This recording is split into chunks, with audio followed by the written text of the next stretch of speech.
Earlier today, Donald Trump's top economic advisor said that costs are going down in America, and the golden age that Donald Trump promised the country during his inauguration is upon us. These MAGA extremists are completely clueless. Costs aren't going down in the United States of America. Costs are going up. And a big part of the problem right now, particularly as it relates to skyrocketing gas prices, is Donald Trump's reckless and costly war of choice that is making life more expensive for the American people.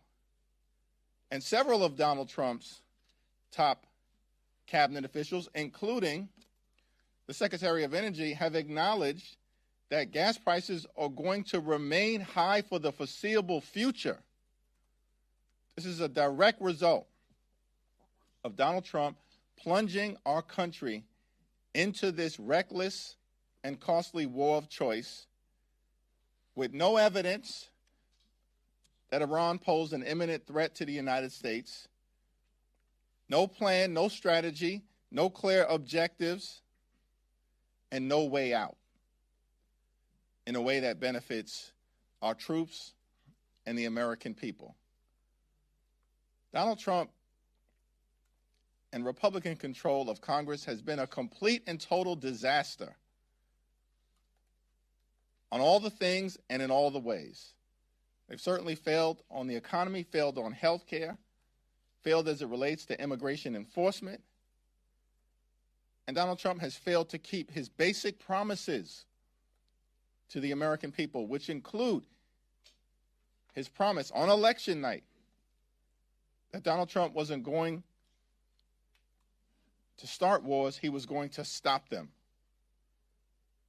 Donald Trump and Republicans have started a reckless and costly war of choice in the Middle East. And they are spending billions of dollars a day to drop bombs overseas, but are unwilling to spend a dime to make life more affordable for the American people. And House Democrats remain committed to ending this reckless war of choice and to focusing on the things that matter, starting with driving down the high cost of living for the American people, as opposed to what Republicans have done, which is to continue to jam their extreme policies down the throats of everyday Americans, which is making life more expensive. Questions? Mr. Leader, good afternoon. Is this a vote of conscience for Democrats to determine what should be done with Sheila Sherfless McCormick? Are we going to convene as a caucus in the aftermath of the recommendations that we anticipate at some point this week from the Ethics Committee, and then we will proceed in a manner consistent with our approach to these types of ethics matters, which is to always and at all times follow the facts and apply the relevant law without fear or favor. Will you recommend a vote as a block? We'll have a conversation as a caucus in the aftermath of the recommendation, which we anticipate will be bipartisan from the Ethics Committee. Thanks. Second row. Thank you, Mr. Leader. Presidents Biden and Trump have both worked to reschedule marijuana. Until that lengthy process is complete, are there any realistic bipartisan measures that Congress can take in relation to marijuana? I've consistently supported the rescheduling of marijuana. It should not be classified as a Schedule I drug. It has been done so in a manner that stems from the failed war on drugs, which has resulted in the over-incarceration of millions of Americans since that failed war on drugs was first launched by Richard Nixon in the summer of 1971.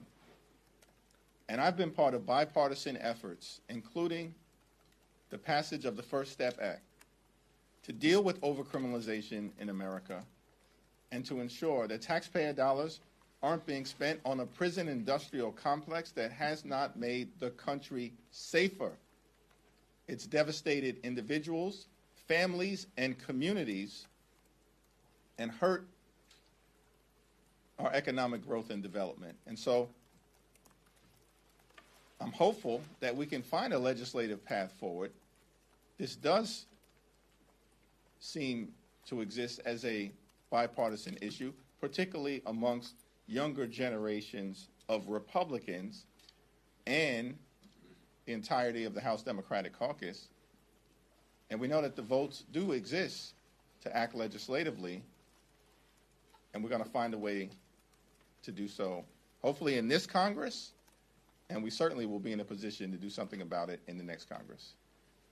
Thank you, Mr. Leader. I want to get your final thoughts ahead of tomorrow's referendum vote in Virginia. I also want to ask, do you anticipate Florida will move after the referendum? And if so, if the referendum is successful, do you think that the extra seats that Virginia will pick up would be enough to offset whatever Florida decides to do? And lastly, the president will be holding a tele-rally tonight with Speaker Johnson ahead of the referendum in opposition. What are your thoughts about that? It's important for the voters of Virginia to know that Donald Trump is holding a rally tonight to urge the people of Virginia to vote no. That's Donald Trump's position. Vote no. Republicans have spent tens of millions of dollars trying to convince the people of Virginia that Barack Obama, President Obama, and that Governor Abigail Spanberger are urging a no vote. That's a stone cold lie. The no vote position is Donald Trump's position, as is being evidenced tonight. I hope that this rally is broadcast all across the Commonwealth of Virginia, because Donald Trump, up until this point, has been trying to hide his position. He's been in the Presidential Witness Protection Program as it relates to the referendum in Virginia, but he can't hide anymore. And we're urging everyone to vote yes to stop the MAGA power grab. And the voters of Virginia have an opportunity to ensure that there's a fair national congressional map, because we believe that it's the voters of Virginia and the people of this country who should decide which party is in the majority in the aftermath of the midterm elections. Not Donald Trump and his extreme MAGA sycophants in state legislative bodies across the country who were ordered by Donald Trump to gerrymander the national congressional map as part of their effort to rig the midterm elections. This effort has failed because Democrats haven't stepped back. We fought back. I'm going to continue to fight back all the way through the finish line tomorrow in Virginia, and then we'll take the fight to Florida. It's going to be close because Virginia is a purple state, and Republicans have spent tens of millions of dollars to lie to the people in the Commonwealth of Virginia because they can't defend their position. But it should now be obvious to everyone, based on Donald Trump's rally tonight, that if you think that things are going well in Virginia, if you think things are going well in this country, then Donald Trump is urging you to vote no. If you believe we need change in America, if you believe we need a Congress that will serve as a check and balance on this out-of-control Trump administration, if you believe we should have free and fair elections in this country, if you believe that we should stop the MAGA power grab and level the playing field across the nation, then vote yes on the referendum in Virginia on April 21st. Thanks. Thank you, Leader Jeffries. The clock is ticking towards ceasefire deadline with Iran. Trump said it's highly unlikely he would extend it if a deal is not reached by then. What is your message to the president as the deadline approaches, and do you believe the administration has a clear end game or not? There was no intelligence to suggest that Iran presented an imminent threat to the national security interests of the United States of America. There was no plan of action as it relates to Donald Trump plunging us into this reckless war of choice. no clear objectives, certainly no exit strategy, and that's why there's no public support. The American people have seen an administration that plunged us into this war. They're spending billions and billions of dollars to drop bombs in the Middle East in this reckless war of choice. And apparently this administration didn't even anticipate that one of the things Iran would do right out of the gate was to close the Strait of Hormuz, sending oil prices and gasoline prices in this country and across the world skyrocketing. And the administration was clueless about it. And so the American people have no faith in the ability of the Trump administration to successfully prosecute this war. Why is Pete Hegseth still around? He should have never even been elevated to this position. He's the most unqualified Secretary of Defense in American history, and we're seeing it all play out right now in real time. And so we're going to continue to push for Congress, the House, and the Senate to successfully move a war powers resolution to end this reckless and costly war of choice before more money is wasted and more lives, most importantly, are lost in the Middle East. Thank you, Mr. Chair. Earlier today, the House Ethics Committee put out a statement reiterating a zero-tolerance policy for sexual misconduct. Are you aware of any members besides those who resigned last week or those who may be under investigation who may be in potential violation of that? No. And members who are under investigation, that information is not shared with us as individual leaders or people who are not part of the Ethics Committee. Now, the Ethics Committee, as well as thought leaders in this Congress, certainly on the Democratic side, led by the leadership within the Democratic Women's Caucus, are going to work on ensuring that we have the type of accountability and system in place that treats victims and staffers with the dignity and respect that they deserve. And I look forward to the thought leadership that will be coming forward from the members of the Democratic Women's Caucus leadership, the membership, working with the Ethics Committee, hopefully in a bipartisan way, to do everything that we can to improve upon the flaws that currently exist in the system. Is that something you're looking to expedite in light of what transpired Yes. last week? Thank you, Mr. Leader. Tomorrow, Senate Judiciary Committee is holding a hearing on the Arts Cross investigation. Jack Smith, one of the witnesses that they're bringing in is Jeffrey Clark, who was out front, as we all remember, on Trump's claims regarding the 2020 election. What's your reaction to, independent of any concerns that members' toll records may have been gotten improperly during that investigation, of Republicans bringing in Jeffrey Clark as a witness for a hearing like this? Well, Jeffrey Clark is not a credible individual. He's an obstructionist. He's a stone-cold liar, and he's a conspiracy theorist. The Republicans, again, have demonstrated week after week, month after month, year over year during this Congress that they are uninterested in actually solving problems for the American people. They are uninterested in making life better for the American people. And so, once again, theater is being brought to the House of Representatives, to the Capitol, to the Congress, as opposed to actually doing things designed to improve the quality of life for the American people. This is the same group of folks, these MAGA extremists, who last week brought a resolution to the floor to celebrate themselves. Never before seen in the history of the United States Congress, as far as I can tell. They passed a resolution to celebrate themselves in their one big ugly bill, which devastated the health care of the American people so they could reward their billionaire donors with massive tax breaks and continue to subsidize the lifestyles of the rich and shameless. This is incredible stuff. And the American people increasingly, in state after state after state, recognize that Republicans are failing.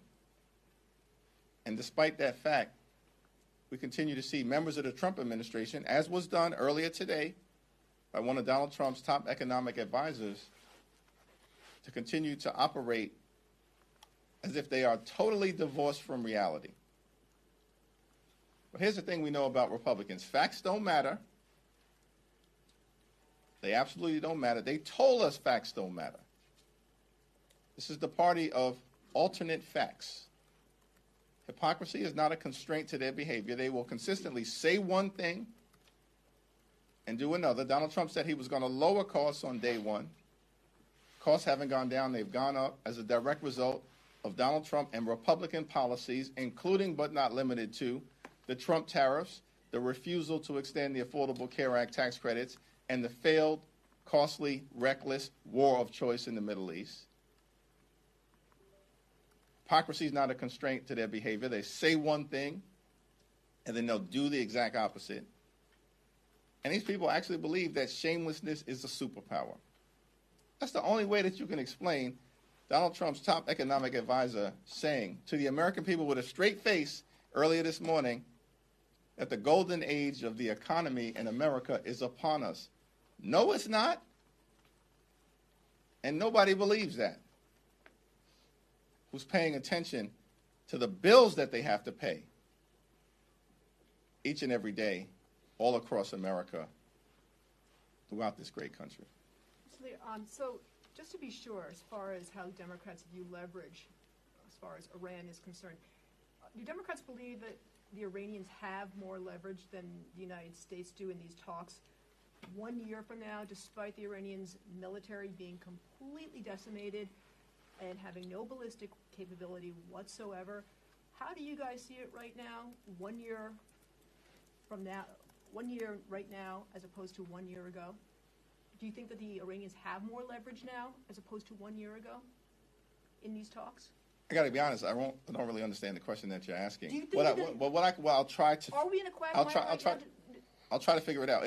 One, there's a risk that Donald Trump, Pete Hegseth, and Republicans have plunged the country into a possible quagmire in the Middle East. Now, last year, Donald Trump claimed that Iran's nuclear program had been completely and totally obliterated.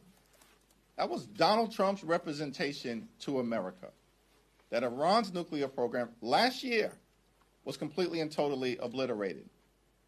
And then it turns out that apparently that was not the case. So Donald Trump launches this reckless and costly war of choice for a variety of reasons, including regime change. The regime is still in place. They still clearly have the ability to strike out at our interests throughout the region, which is why more than a dozen countries in the Middle East have been dragged into Donald Trump's reckless war of choice. Iran, prior to the conflict, didn't have control of the Strait of Hormuz. Now they do. And as a result of it, gas prices in this country have skyrocketed beyond $4 per gallon. And we're still not clear as to whether the ballistic missile capacity of Iran has been degraded to the point at which the administration may claim to be the case. And why would we believe this administration? When last year they said that Iran's nuclear program had been completely and totally obliterated, and then this year dragged us into a reckless and costly war of choice because apparently Iran's nuclear program had not been completely and totally obliterated. The facts speak for themselves. And that's why the American people oppose this war all across this land. Scott? Oh, thank you. Thank you, Mr. Leader. A follow-up to Nicole's earlier question. It currently is not against House rules for a lawmaker to have a relationship with a staffer who works for another member of Congress. Do you think that should change? Because we've spoken to a number of female lawmakers who say that exists in that situation of power imbalance? Do you think that rule should change? So we're meeting with the Ethics Committee, Democrats, at some point this week.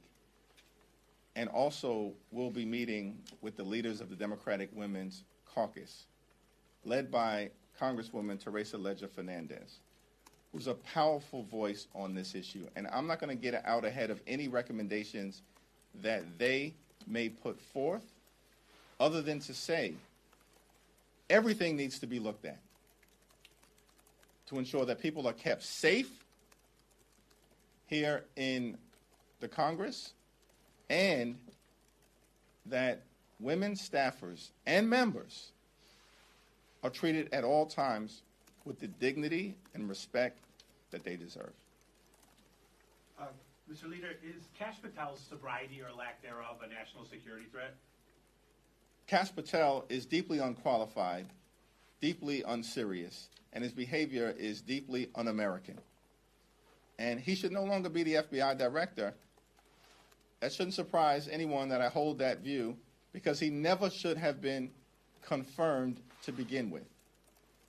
And we have to stop putting all the blame on the people who nominated this incompetent, toxic, malignant individual. What about the people who confirmed him? And it's extraordinary to me that Senate Republicans confirmed people like Kristi Noem, Pam Bondi, Pete Hegseth, RFK Jr., and Kash Patel. All of them deeply unserious and deeply unqualified. And now the country is paying the price because of the individuals that Donald Trump chose to nominate as part of the Trump cartel that's now doing great damage to the nation, and the fact that Senate Republicans, like helpless sheep, went along with it all. Thank you, Mr. Leader. On Travis McCormick, I just want to make sure, will you support the disciplinary recommendations that the Ethics Committee makes if it's in a bipartisan outcome?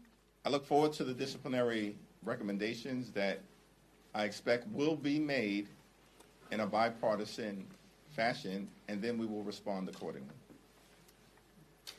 We're coming up on the 60-day mark under the War Powers Act. If your Republican colleagues are not willing to go along with a War Powers resolution, with extending it for 30 days, if the president doesn't request, if there's no AUMF movement, I mean, what levers do you all have to try to put a check on this if the president just blows through those? We are going to continue to advance War Powers resolutions in the weeks to come until we are able to successfully bring this reckless and costly war of choice in the Middle East to a close.